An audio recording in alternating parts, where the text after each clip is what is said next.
Good afternoon, ladies and gentlemen. If I could have everyone's kind attention, please. You're probably wondering who on earth is she? She hasn't been here for 2 days and now she's on stage talking to us. I'd just like to introduce myself. My name is Anita Kapoor. I'm a television host in Singapore. Oh, here comes my water. The Marriott is an amazing hotel. Can I just say? Thank you, sir. Thank you so much. I'm a television host in Singapore. I'm also a public speaker and I do a little advocacy work as an ambassador for Habitat for Humanity Singapore. Where are my Singapore people? There. Yeah. Awesome. Just amazing people. I also support Magic Bus in India, which is a sports charity as well. So in addition to that, I have a voice. And I had decided a very, very long time ago that I was going to use that. I am actually a travel show host, so you might have seen these two wonderful gentlemen here of Habitat for Humanity Hong Kong have seen my shows. I thought that was the most incredible thing. But I'm here basically to do a wrap-up for you. And I'm not really going to be the person to do the wrap-up. It's going to be three amazing speakers today.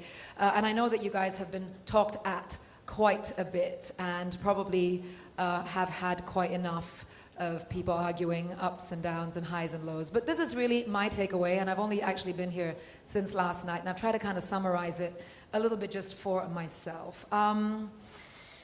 First of all, amazing. You guys have done such a lot of work. It's been featured across 22 media in total, and on the front pages of 6 Chinese language newspapers, and I think a number of English language newspapers as well. My brief experience here with everyone and just soaking it all up is that it's such a diverse room coming together for the greater good, putting housing at the center of the Asia Pacific, of countries who need the solutions the most.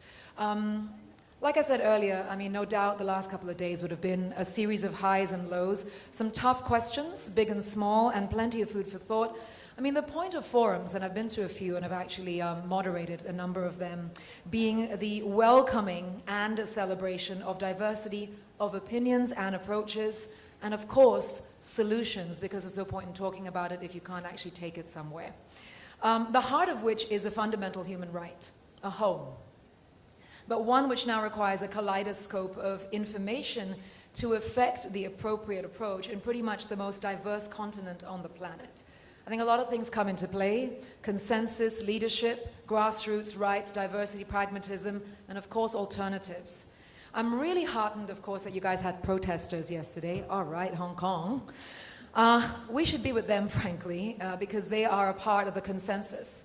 They're not simply a joke. And I'll share a little more later on as to why I have such strong opinions. But to get us started, you know, I'd like to invite on stage. We had a little change in plan, didn't we? I got to flip the pages. A woman, I think, who has actually had so much experience with leadership.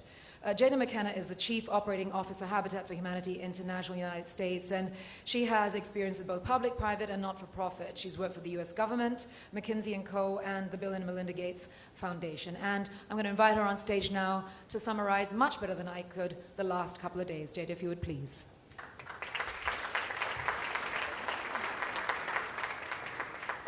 Thank you. Good evening. Good afternoon. I was asked to reflect a little bit and to share some of what were the highlights of the panels over the past few days, and it's been really inspirational. Since this Housing Forum's first edition in 2010, over 3,400 practitioners and experts from more than 52 countries have helped solidify this forum's position as a leading event for the development of partnerships and solutions to the current challenges and advancements in shelter issues across Asia Pacific. And I think we really did it up at this one, at the 6th one. Your contributions have been invaluable. At Habitat for Humanity, our work is anchored in the principle that through shelter, we empower. Your thoughts, your vision, your tenacity to develop partnerships through this forum are helping us convince the world what we already know is true, that decent and affordable housing is foundational in helping people achieve the strength, stability, and self-reliance they need to build a better life for themselves and their families. On Tuesday, I had the privilege of sitting in the Youth Congress. I was energized by hearing young people speak up boldly and passionately on how to create inclusive cities and sustainable communities. I thought to myself, yeah, let's do it. The can-do attitude is evident whenever I hear the word partnership being mentioned here at the Asia Pacific Housing Forum. A partnership, as we learned, is a relationship that is built on trust. A clear illustration was presented at the Housing Leaders Roundtable on Tuesday. Architects can offer designs of quality furniture, but their clients, families who are living in Hong Kong subdivided housing units, will only accept the design if it is something that they feel an emotional connection to, something that they would be willing to take with them if they left at short notice, something that they love. For that to happen, the architects have to build trust with their clients. They have to listen to them. They have to talk to them about what they need and really hear what that client is just conveying back. Another example of an emotional connection is the age-friendly home repair project in Shanghai. I was really struck by the fact that the project was deemed successful, not by the number of repairs being done, but because the corporate volunteers who have built an emotional rapport with the senior folks whom they help continue to visit them after the repairs have been done. That's partnership. On the subject of volunteering, let me share highlights from a session yesterday. According to one panelist, youth volunteers have certain attributes that make them special. They are multitasking natives, highly connected, tech-savvy, and driven by impact. One might sigh and think, that would be nice to be young again. But replace that thought with this: no one is too old or too young to make a difference. Forums like this create unity, and unity is strength to purpose. Proverbs tells us that iron sharpens iron, so one person sharpens another. While there is unity, we can also appreciate the beauty of diversity. For example, in our plenary yesterday morning, some participants believed that technology plays a key role in solving the housing crisis in the Asia-Pacific region. There were others, however, who root for policy changes. They believe that there has to be political will to ensure that people no longer have to live in inadequate shelter, and that's a staggering figure of 1.6 billion people. There were some who believed in both. What would you do if you weren't afraid? At Habitat for Humanity, we have ample evidence of homeowners who say that the home they got, the improved living conditions that they now find themselves in, gave them strength and the ability to build a better life. And they now say they know where they want to go, and they're not afraid to try to go there. To no longer be afraid means that you can dream dreams, reach for success, and fill those dreams. Let me tell you a quick story about Shanti, who is from Nepal, who came a long way since her husband's sudden death left her to raise 4 children on her own. The months after the 2015 earthquake in Nepal were tough for Shanti and her children. Strong winds accompanied drops in temperature during winter. Her children would often catch a cold when the weather turned chilly. To keep them warm, she had to light fires using branches and twigs that she gathered from a nearby forest. Shanti was resigned to such a life until she signed up for masonry skills training conducted as part of a participatory approach for safe shelter awareness program. Having received 390 hours of on-the-job training, Shanti is now a certified skilled mason. She built a brick and cement house with help from Habitat's Nepal branch and worked on 2 other houses in our community. I am thankful that my children and I now have a stable home, she said. Life has changed for the better. I learned new skills and I have a regular income, and I am able to help my community to build back safer and better, Shanti said. Stories like Shanti's and gatherings like this help to feed our imagination. And if you can imagine the world where everyone has a decent place to live, you can reach for it. The many who are living in the world's poorest places are looking for opportunities, for reasons to hope. What all of you thought about, contributed, and created here may finally, with God's help, lead to an answer to those prayers. So let's seize the momentum and let's go do it for them. Thank you.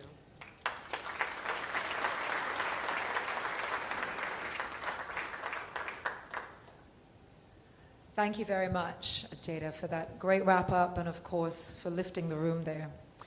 On Tuesday, we had a youth forum for the first time at the Housing Forum. And to take us through a little bit of what happened and also to further lift the room, I'd like to invite on stage Nirnaya Shestra. He's the youth leader and Habitat for Humanity ambassador in Nepal, and he is going to share with you the outcomes, and he is also going to present the Youth Declaration. If you could please put your hands together for Nirnaya.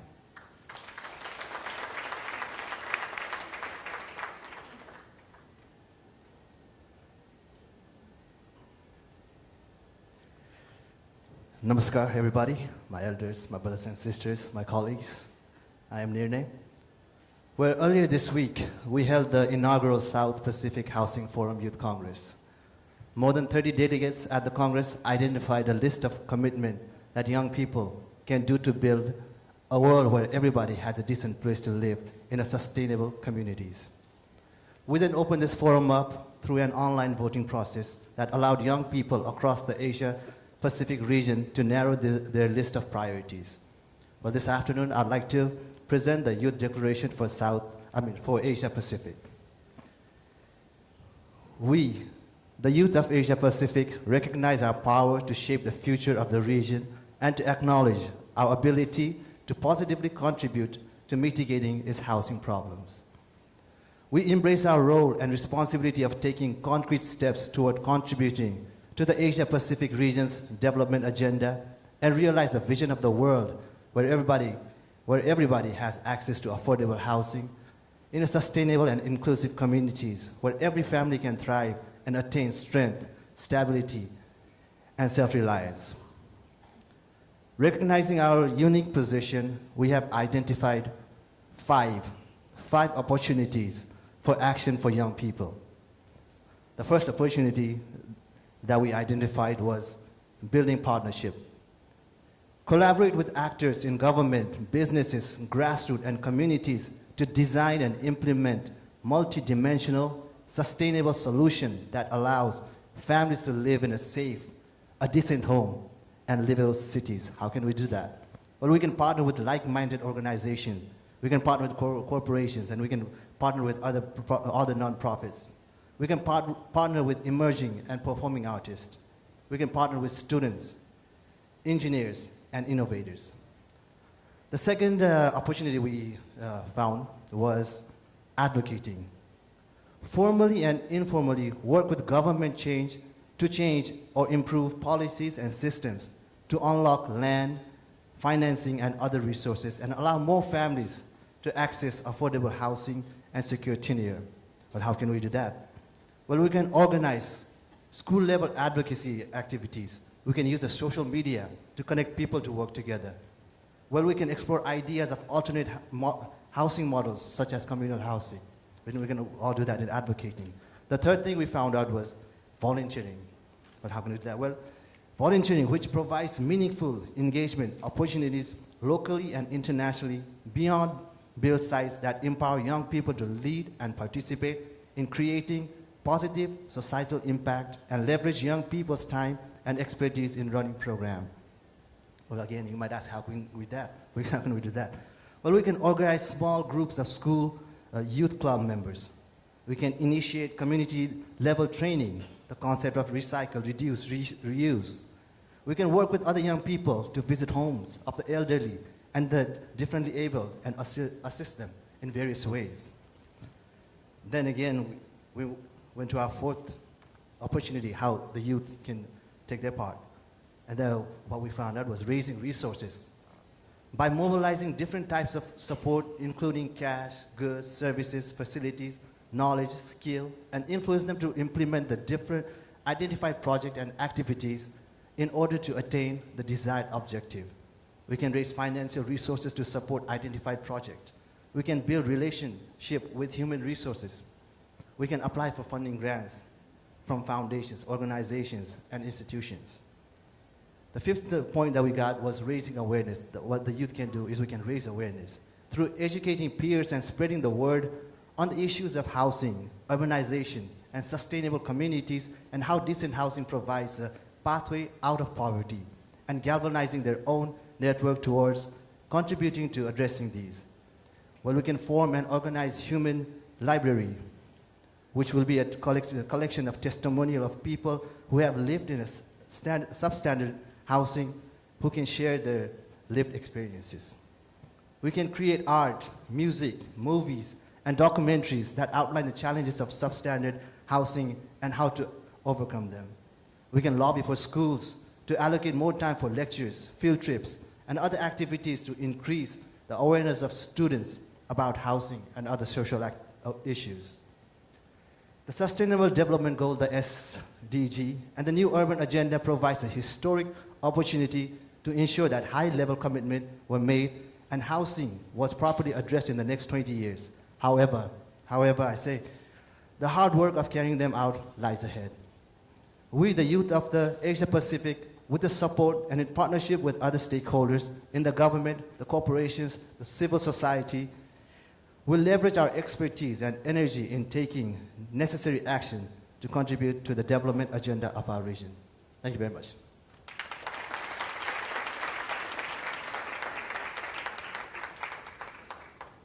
Thank you very much, Nariam.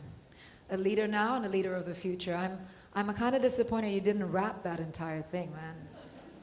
That would make a great rap. Huh? I've got my eye on you. Fantastic. Thank you so very much. That is a beautiful and a very, very moving and a very integral declaration. And I hope that it touched everybody the way that it did for me. And it's something that I think we can all learn from and work forward towards. Leadership is very much on my mind as I have been thinking about what I was going to say to you guys today, because be it public, private, or not-for-profit, we're in an era of extremism. From politics and leaders to super mega powers to control and to violence. And of course, pendulums always swing, and the future of leadership is, to me, I believe, one of pragmatic idealism. Tek Meng and I were just having a conversation about that in the corner there when we were talking about what is leadership. I think it's one in which I wasn't here for Carrie Lam's speech, but I have seen the excerpts of it. And I think she actually demonstrated in her approach the emotional connection that you actually spoke about, employing also a grassroots approach, a personal story, because she's lived it, and a pragmatic declaration on housing in Hong Kong. And of course, an acknowledgement of her protesters by acknowledging their letter to her. I want to tell you a little bit about my own experience. It's going to take 5 minutes to tell you what I've been up to with voice advocacy and the future of protesting. And my work has been in this last 1 year oriented towards elder care, elder homes, and homes for the elderly. And I think a lot of housing is spoken about in the Asia Pacific oriented towards young families and youth. But there is an entire segment and sector there. And it is left on the back burner because of that. A lot of times there is an assumption that somebody somewhere is going to take care of the elderly. And believe me when I say that most people in Singapore do not believe or understand the state of elder care. I think it's been long given very, very basic treatment alongside our housing policies as well. It's a roof over your head and food on the table, sanitation, and low costs. My own experience with Habitat for Humanity and something called Project Homeworks, because we can't really build homes in Singapore, we don't need to, we actually visit homes to clean homes, and the vast majority of the homes that we cleaned are those of the elderly poor, and the elderly sick, and I can tell you it's a very devastating situation. We are in 2017, and I think that the only way to cut through all the fallacies and the assumptions, I am going to say the word bullshit, sorry, was via a social documentary. And so together with the Lian Foundation, who spearheaded a project, I actually checked into an elder care home and lived there for 2 weeks. I lived as an elder, I ate as an elder, and I had a series of things put in my way. I was supposed to be somebody with dementia so that people would treat me in that way, and so on and so forth. I lived, ate, and slept as an elderly person in Singapore. And I think that's a way to actually protest. That's advocacy in itself, because you live it, you feel it, and you tell its story. And if you'd like to watch it, it's an hour long, and you will need many tissues, I assure you. It's called Anita's Nursing Homestay, and you can find it at nursinghomes.sg.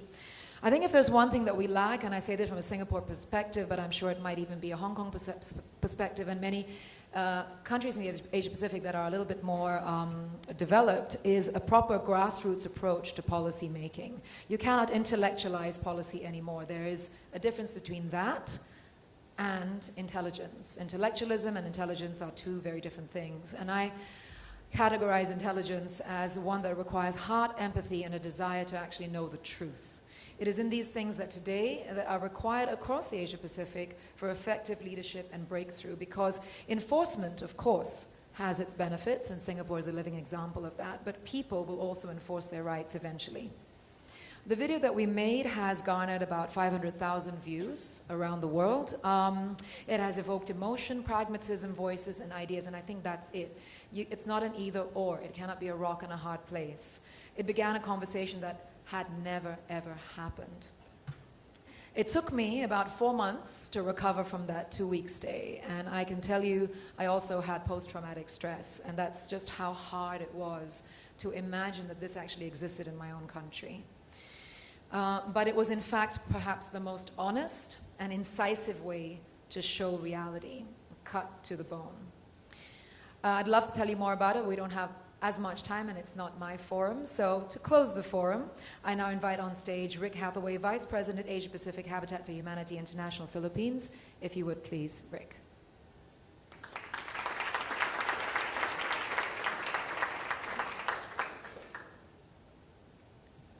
Thank you, Anita, and thank you for all that you do for people across the region and for people globally. Thank you. I just have a few thank yous and a couple of reflections. I know we have places to go and flights to catch, but I would like to especially again thank our sponsors and our donors and partners that you can see represented here. I'd like to thank the steering committee who put all the content together and went through many phone calls and many emails to help piece together the event that you experienced over the last few days. So thank you to them. And then I also would like to especially thank the team of staff that have spent countless hours and countless months putting this together. And begin by especially thanking Habitat Hong Kong, Chairman Michael Lai and Honorary Chairman Darwin Chen. Thank you for the support that you've provided to this event. I'd also like to thank a few people who have gone above and beyond in spending their time and coordinating this, and that would be Heron Holloway, Julia Ferraz, and Catherine Trumbull. If they could stand and we could thank them. Thank you. And also thank the communications team of Habitat for Humanity. Hong Kong and Asia Pacific have spent so much time on this, and so let's thank them as well. They've been a great team. Especially thank all of you for your ideas, your passion, your times of disagreement, your times of cooperation, and the great ideas that you've added to this forum. And just to leave you with a couple thoughts. One is, in the last 10 years since this series started, you could say that the problem is bigger. You could say that the challenges are greater. However, I think we're better positioned to make a difference now than we have ever been. We have a greater opportunity to influence government, to influence policy, and to influence programs of scale, because we're able, I think, to create better partnerships than we've ever had before. And so I think we're well positioned for the challenges ahead, and I thank you for all that you provide for that. The other is just a reflection, and thank you, Nirnaya, for your sharing from the Youth Congress. I was invited to my first meeting about housing when I was 23 years old. And I know you're thinking that was probably 2 years ago, right? Yeah, okay. It was a long time ago. But I think part of the challenge we all have is how do we encourage that next generation of housing advocates who already are housing advocates? How can we be a part of the future and the dreams that they have for this sector? And so I would just encourage us all to, whatever age we are, I remind my children that, age is just a number, and I'm not counting anymore. But it is an opportunity we have really to develop that next generation of leaders. And so I'm really pleased that you were able to lead that session of the Youth Congress, and just would encourage you to introduce to this sector that next generation of passion that will bring us to an Asia Pacific where everyone has a decent place to live.